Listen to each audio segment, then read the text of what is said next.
Well, hello, everyone. Welcome to Trading Price Patterns. I'm Connie Hill. I'm sitting in for Rachel Dashel today. Happy that you join me here today. Price patterns are really a fun thing, and I enjoy teaching them and looking for them in charts. Did you ever, as a kid, go out and lay on your front lawn and look up at the sky, look at the clouds, and you saw formations in the clouds? You're like, oh, there's an elephant, or there's Batman, something like that. Well, we can see patterns, not Batman, but we can see different patterns in stock charts. And it can be really helpful to us to identify those patterns. So we're going to get into what some of those things might be that might be so useful to us with those. I hope you're following me on X. I'm Connie Hill CS.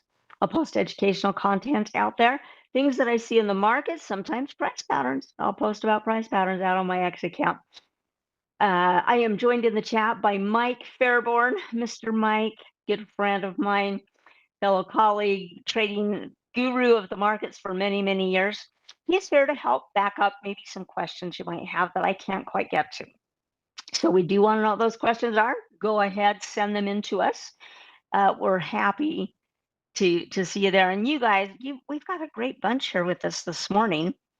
We have Paul and Rojo, and Jay Richardson, Wild Goose, and Jack, Will, Chris Carroll. Actually, Chris was the earliest bird here today, I think. Wiley, Coyote, Will, David, and many, many others. Happy to see you here today. All right, let's go through our disclosures here and I'll lay out our agenda. We're going to take a look at some fun stocks that are, I guess, regular stocks that are making some price patterns. I think it's fun. All right. Oh, let's see. Let's do this better. All right. Options carry a high level of risk and are not suitable for all investors. What we talk about today is for information and educational purposes only. Don't consider it a recommendation. We will be talking technical analysis foremost, but Schwab recommends you use fundamental analysis and other types of analysis in your decision making. We're going to be using the Paper Money software application. It's what you download to your computer. It's the most robust version of Thinkorswim. Investing involves risk, including the loss of principal. Something that's a little bit different with paper money than with your live account is that short options can be assigned at any time up to expiration, regardless of the money amount. Paper money doesn't simulate early assignment, and so we want you to be aware of that. Past performance is no guarantee of future results. Now we'll do a quick little announcement here. We're going to do a quick market overview because you probably know what's going on in the market. Really want to spend the bulk of our time talking about some different price patterns here today. Now, just a quick announcement is the events that you can attend live, should you want to. We've got some great ones coming up, and I want to take you over to Schwab where you would log in and essentially log in and get yourself registered for one of these workshops or market drive events. Log into your account. Come up here to learn. Come over here to Schwab Coaching. When you get to that page, this is what it looks like. You can see there's in-person events there that we can click on. Or if we scroll down here just a little bit, there's a little icon showing you the in-person events, view the calendar. And this is where you can look and see, hey, what's coming up? And you can say, oh, okay, so let's go up to March. Where are we going to be in March? We're going to be in Atlanta in March. Looks like we're going to be also in Denver, Colorado. That's a little closer to me. And we've got Dallas, Boston, Chicago after that. So you can see what's coming up. And if there's something that you're like, oh, that's the kind of workshop I want, or that's a location I really like, or it's easy for me to get to, go ahead, register if you think you can do it. You can always cancel it, but it does fill up. So we want to kind of make you aware, how do you do that? And if you have enjoyed one of our recent market drive events or workshops, go ahead, feel free to chat in here. All right, let's do this. Let's go over and take a look at the markets. Now, we'll just start out on the SPX. And, you know, recently it's just kind of been going a little bit more sideways here. But in a broader picture, maybe looking out, this is a 6-month chart that I have sitting there. There is a price pattern that's really evident here, so I want to pick on it, okay, and point it out. We have what could be forming is a head and shoulders pattern. What's a head and shoulders pattern? Well, looks like you're looking at a person, and then you kind of see their head and their two shoulders off to the side. And so you'd see a shoulder here, possibly a head here. This could be a shoulder. This could be a second shoulder. Sometimes we see second shoulders. The key is that the shoulders don't go higher than the head. If they go up to the height of the head, then we'd look at that as maybe a double top or a triple top, depending on the case. And it would be an indication of a reversal pattern. Now, why do we even look for patterns? Okay. What is the big deal? Well, the big deal is when we see a price pattern exhibited in a chart of an index or a stock, it gives us an idea of what's been happening in the past and what might happen in the future. Is it guaranteed? Never is anything ever guaranteed in the markets, right? But it can be something that maybe we use to help us set targets, to help us set stop losses. Okay.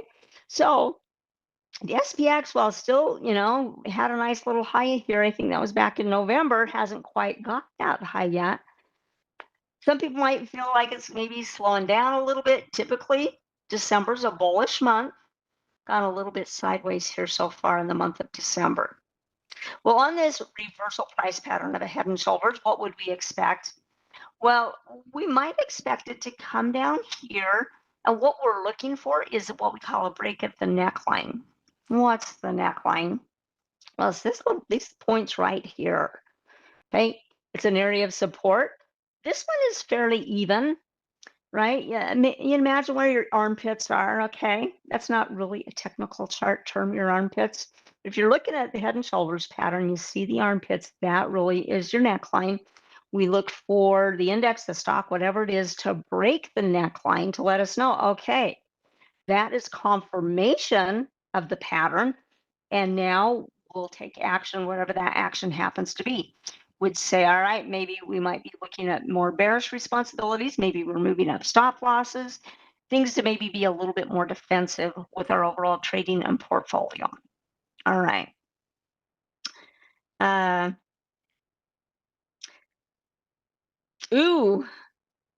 JDLMI would love for us to come to New York. We have gone to New York. I think the last time we went to New York, Mike Fairborn in our chat, I think he was actually the person that might have gone there.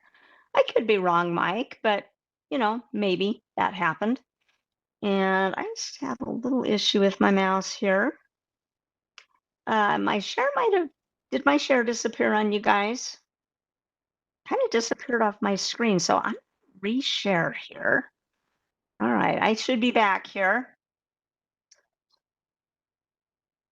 Oh, but let's make sure that I'm sharing the correct screen here.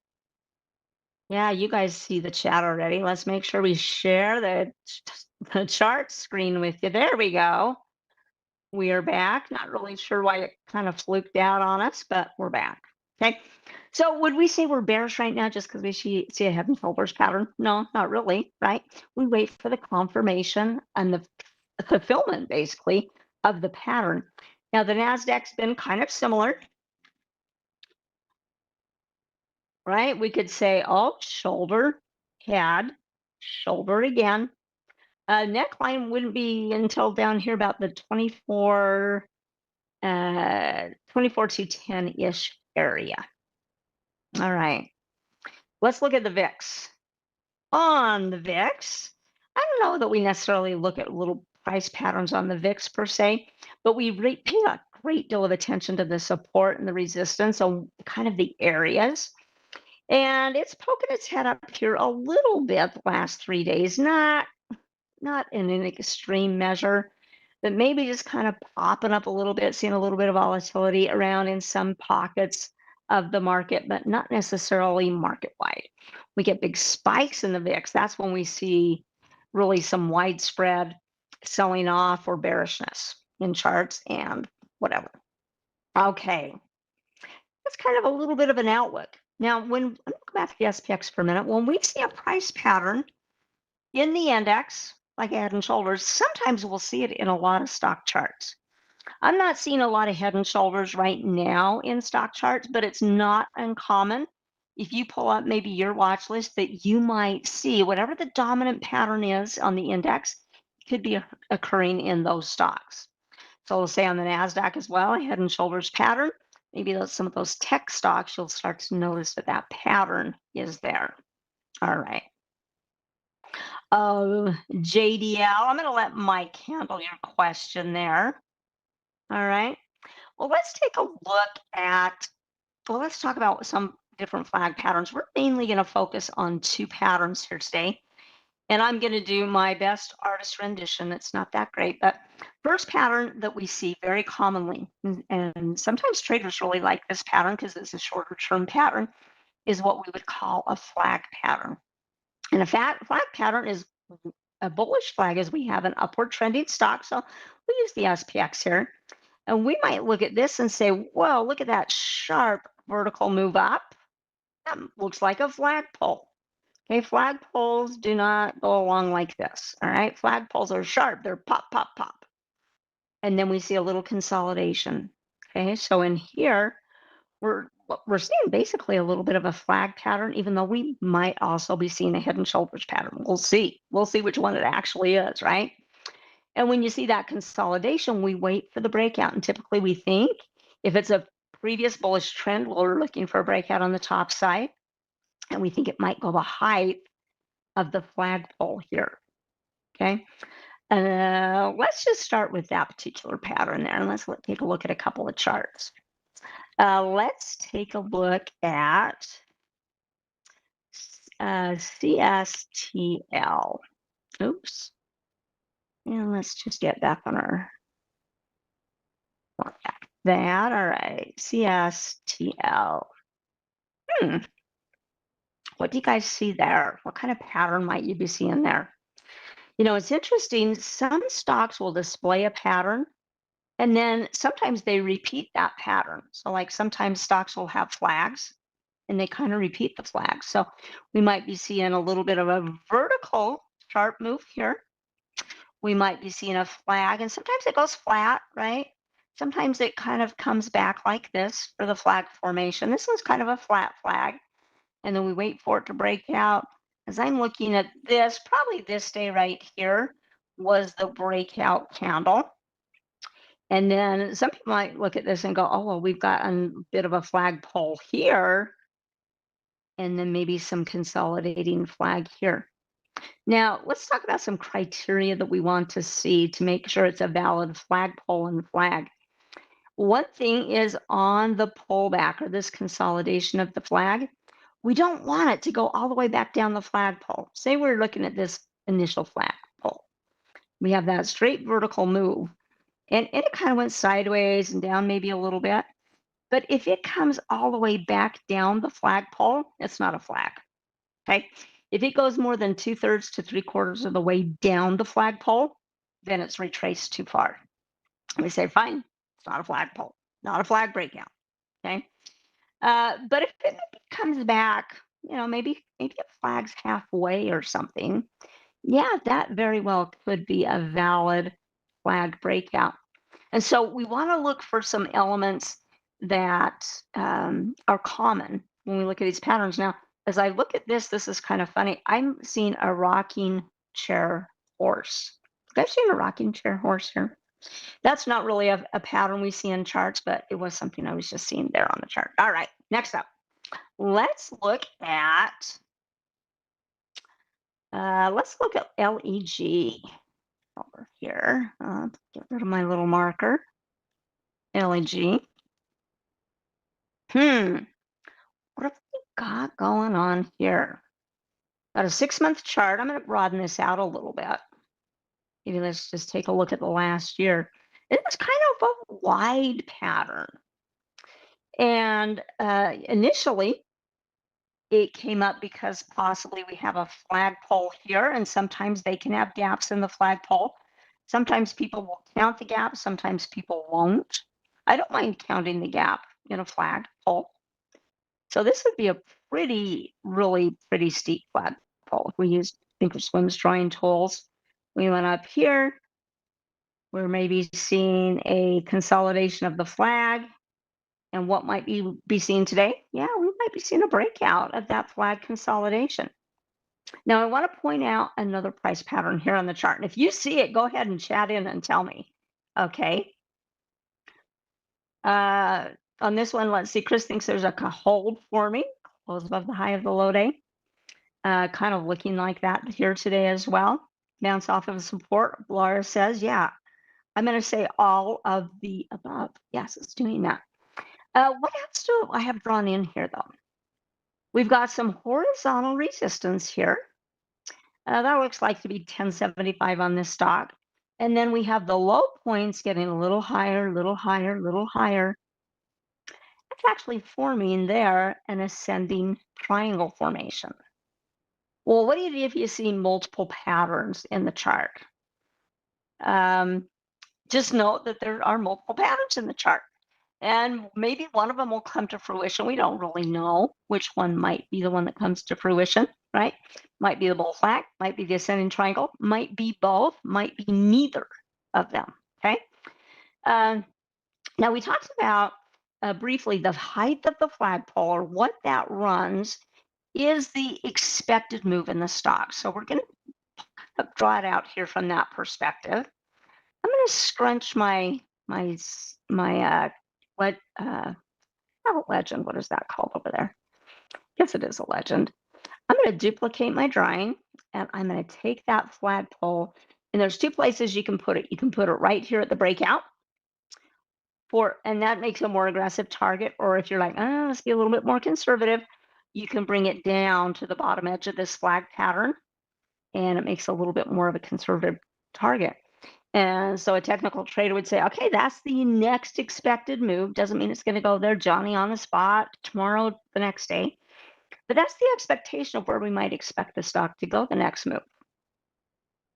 Now, this ascending triangle.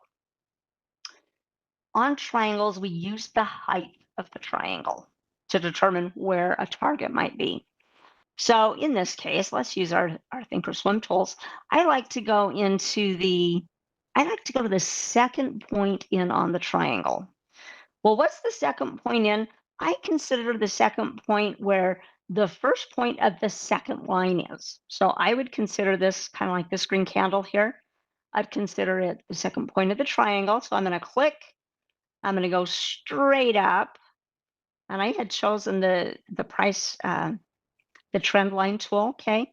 You can see here on this measurement, it's measuring a 32.93% move, or $2.63. This is a lower price stock. So yeah, that 263 equates to almost a little bit over a 30% move. Now, what would we do in the case where this breaks out? Well, when an ascending triangle breaks out, we take the height of the pattern, we do the same thing. We duplicate it and we say, well, this is the expected move that we're going to expect out of the stock. And I'm going to put it right here where it initially broke out on it.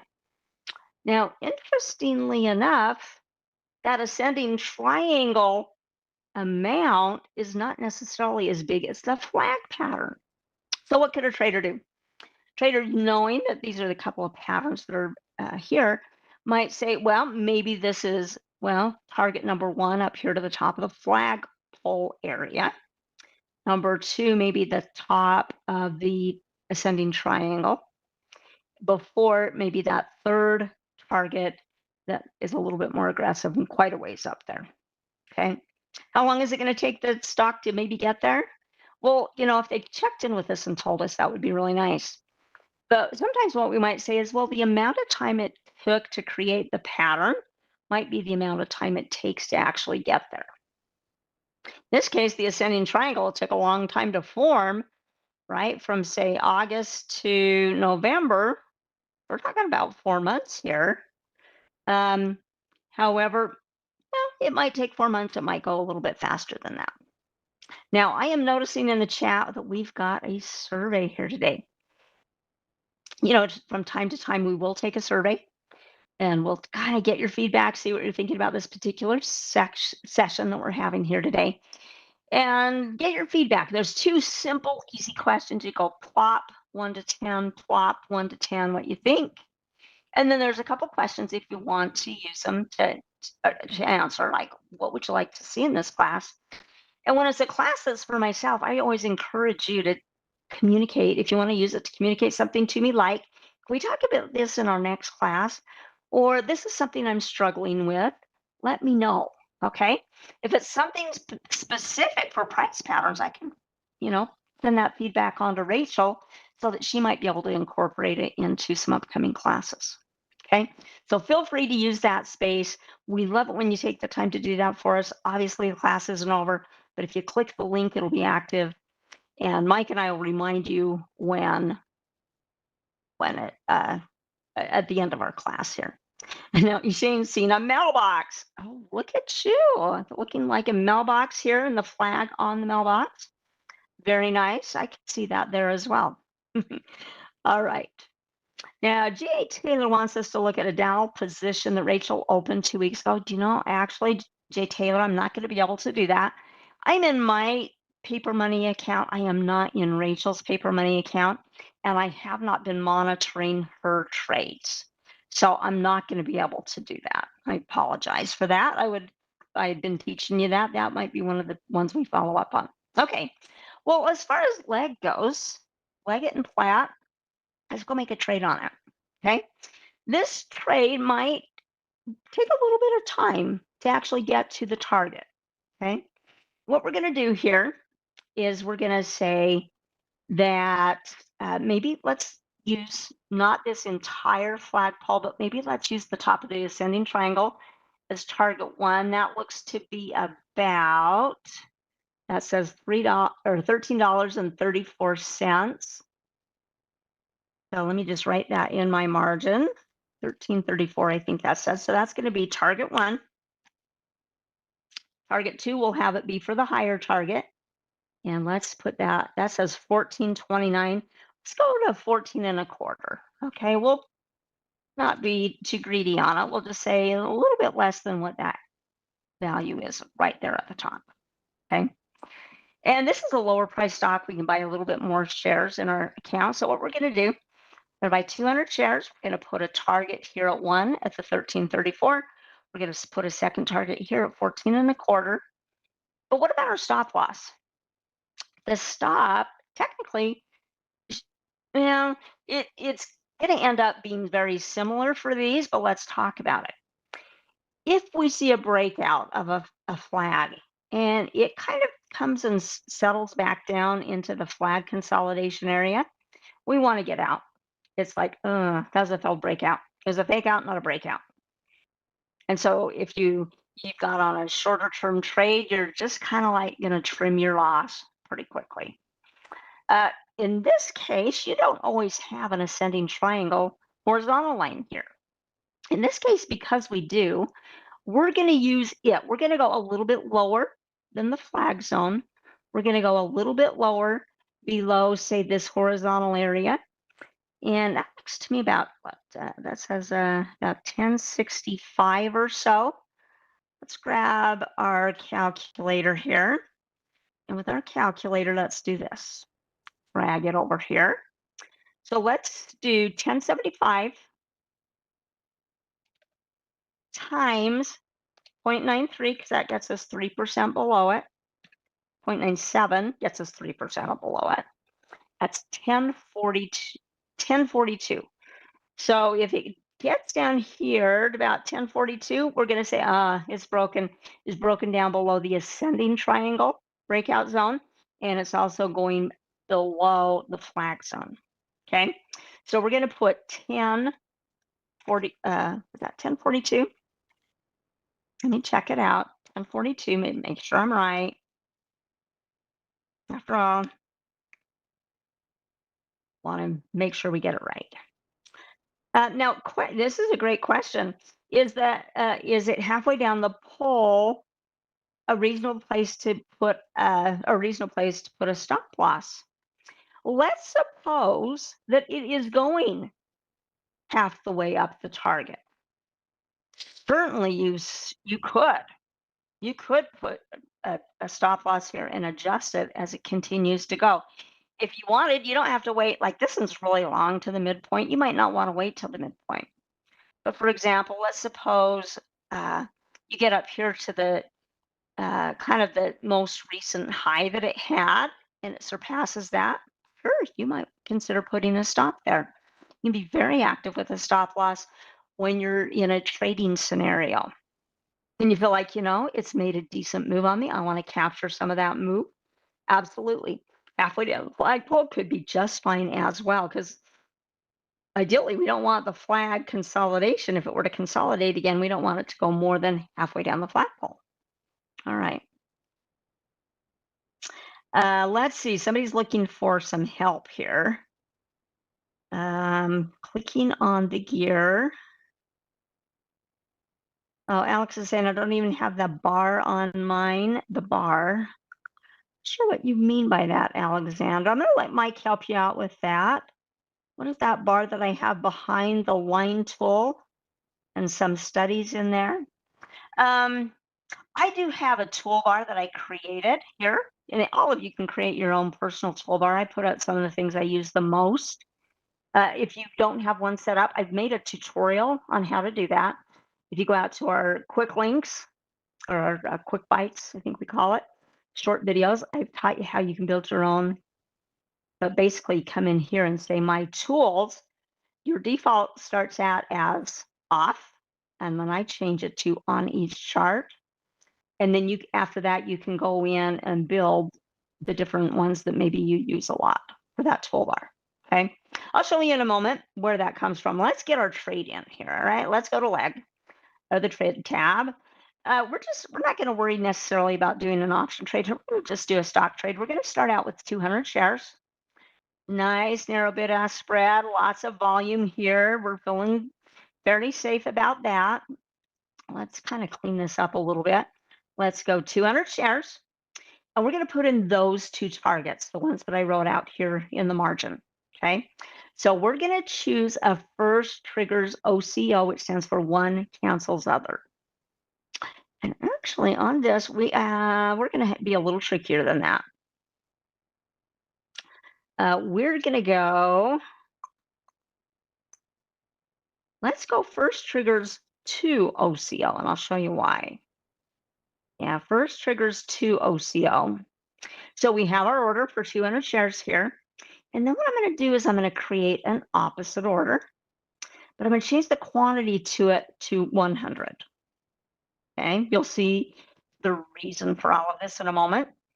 Okay, so we'll do 100 here, and then I'm going to create a duplicate order. So on this one, we're going to put in a stop loss at 1042, and we're going to put a target at our first target of 1334. We're going to set all of that up, and then we'll do a second conditional order for the second target. Okay. So first target's going to be a limit order at 1334. Put that in.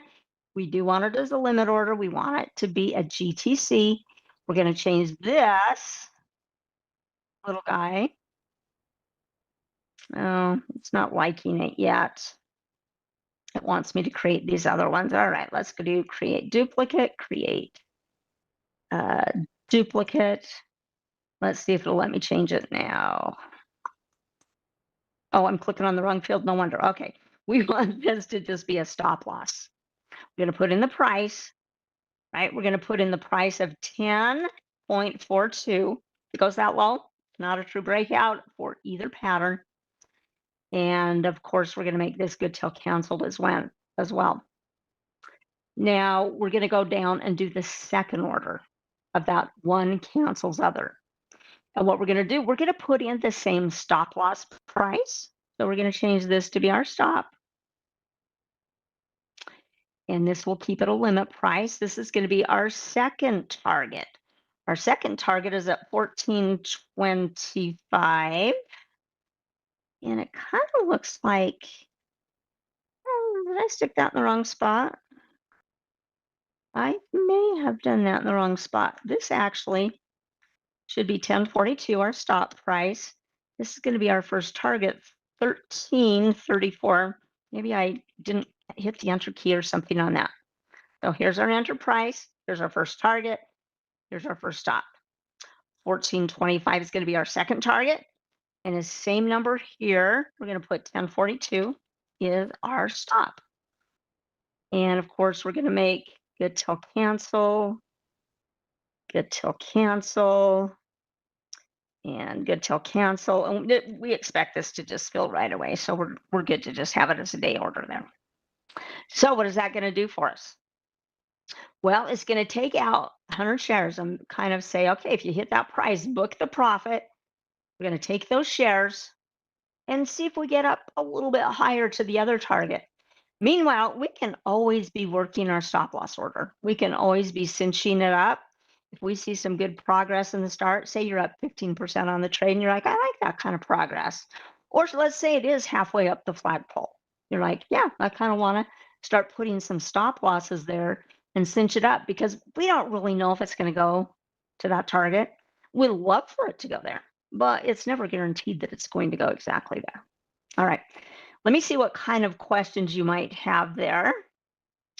John says, how do we factor in time and volatility, or does Thinkorswim do those automatically for us? If you are doing an option trade, we're just doing flat stock trade here. But yes, volatility may not matter a lot because it is what it is. And quite now, this is showing a 0.749 beta. And maybe it's been that, maybe not that big moving of a stock for the last 5 years, which is what beta measures. So we're not expecting it necessarily to make some huge moves, but let's do something here real quick. Let's look at a 5-year chart on this. Let's see if this looks normal. Well, it was up here as high as 59. That was almost 5 years ago. Okay. And so, yeah, it kind of it looks to me like possible. Oh my gosh, do you guys see another price pattern here? I'll show you what it is. I shouldn't say ha ha ha like that, but let me just draw it in real quick. Do you see possibly a shoulder, an inverted head, a potential shoulder, possible second shoulder here? Yeah, it looks like an inverse head and shoulders pattern here as well. Okay. We're not trading that. We're going to trade the other two patterns that we saw in our shorter term chart. Okay, let's get back here. Let's change our chart back to, say, the 6 month that we've been using here. Now, Staygold says, could you do a conditional order for the stop to make it a bit easier? You could. You certainly could. I broke it up into the 2 orders so you could see the nitty gritty detail of each. You could if you wanted to. Yeah, we could do that in the conditional entry for sure. See if there was anything else here for me to check. Ooh, Wild Goose wants to know what scans I use to find these price patterns. Okay, we're going to throw that in here as well. Let's go ahead. Let's submit this. And I'm just going to send it on in. See what happens to that. Hopefully, yeah, we got filled on it right away. Hopefully that'll be something I can follow up in another one of my classes, okay? Let me show you a couple more price patterns here because we really didn't see a lot of price patterns. Then I will take you to a scan, okay? Another one, which this came from as well, J&J. What is Johnson & Johnson doing? Oh my goodness. Had kind of a, if we were looking at this on a weekly chart, this would look like an enormous flag here, wouldn't it? So we have an enormous run up, sharp, chop, chop, chop, chop, chop, up it goes, and then consolidating, kind of back down the way of the triangle. Is it more than halfway? No. Is it more than 3/4 of the way? No. And then what is it doing right now? Oh, maybe this guy's breaking out here today. Now, some traders might take it based on the move and say it's breaking out right now. And some traders might say, because it faded yesterday, let me see if it's going to fade today. They might want to do that. There's no problem with that, right? We're not at the close of the market yet today. Another one you might want to keep an eye on here, GH. Oh, what are we seeing with GH? We are seeing a little bit of a flag pattern here as well. We're seeing sharp run up, boom, and then kind of a little bit of a flag pattern forming here. 2 to 5 days is ideal on a flag pattern. Sometimes they take longer than that. But if you're up here like, 18, 20 days, something like that, then we're like, more maybe consolidation versus flag. Okay. Let's see. I'm going to show you this other one here. Get my mouse in the right spot. I'm going to show you Amazon. Now, Amazon has what we would call possibly some reversal price patterns going on here. Okay. What I was looking at here initially is I was looking at the stock basically making a lower low here. And as it made a lower low, it kind of created a bearish flagpole. So we have this deep, deep drop here. We have a nice little run up. Maybe that's a bear flag. I don't know, but it's breaking to the top side here. Ooh, what do I make of that? Maybe this is a reversal pattern. It could possibly be, okay? It could be another inverse head and shoulders pattern. It could be, or even a double, that's closer to a double bottom. We might call that a little bit of a double bottom. Could it be reversing? It could. Are you somebody that likes to take reversing price patterns and trade them? You might be a person that likes to do that. You might be a person that doesn't like to do that, right? If you did, what would be the target here? Would probably take the length of this flagpole, duplicate it, stick it on, and see how high it goes. Probably up to that 254-ish, 255-ish area, where that might go to. All right. All right. Something else. Somebody wanted to see a scan. Do you know what? I'm out of time and I'm not going to be able to give you a scan here. However, if you want to see a scan that I'll show you tomorrow. Tomorrow I'm going to be teaching selecting an option strategy. I can create that scan in that class and run it for you. Okay. I want to show you something over here. If you become a subscriber to our Trader Talks channel, it makes it really easy for you to find our data. Let me come back here to this area and let's come over to our Trader Talks channel. You see how we have some different playlists. We also have what's coming up next. Okay. Getting started with Thinkorswim is going to be up next with Cameron May. And then we have this bite-sized content. Now, Mike, who's in our chat helping us out here today, he was able to do one recently, 4 days ago it got posted. So this was just last week, using the condition wizard to quickly create some scan coding. Now, Mike, if you don't know, does our class on ThinkScript. And each week he introduces different ways that you can utilize ThinkScript, okay? So here's one that, let's see how long your video is here, Mike. Almost 5 minutes. Quick and easy. Yeah, you can go in there, learn what Mike has to teach you, go try it on your own. I was going to find for you, if I can, I'm going to go to this play all here real quick. And I'm going to find the one where I taught you how to build your own toolbar because it was one of the first ones I did. Oops. Where did it go? Don't watch list. Patterns. I'm just looking for my face here. Your own custom toolbar, 5 minutes and 37 seconds. It's right here. So that's under the bite-sized content. So the person that was asking me earlier about my toolbar and how to do the toolbar and create your own toolbar, I show you how to do it in that little video here.